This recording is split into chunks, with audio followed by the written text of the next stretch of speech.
శ్రీశైలంలో శివైక్యం పొందిన మల్లమ్మ ఆ విశేషాలు ఇక్కడ చెప్పుకుందాం. మల్లమ్మ భర్త సిద్ధుడు రూపంలో ఉన్న శివుణ్ణి సంహరించినా సరే అతనికి ఆగ్రహం తక్కలేదు.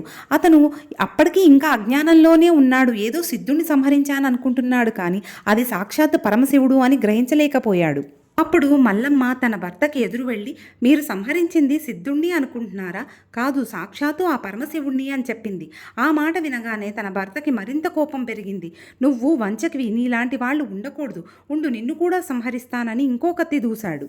కానీ ఆ పరమశివుడు ఆజ్ఞతోటి ఆ కత్తి కాస్త పటాపంచలైపోయింది.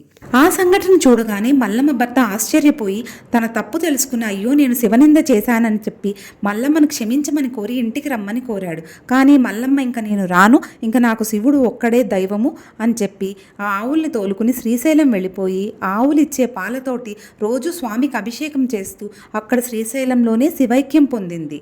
అందుకనే ఆవిడంత మహాభక్తురాలని చెప్పి అక్కడ ఆవిడికి విగ్రహం పెట్టారు.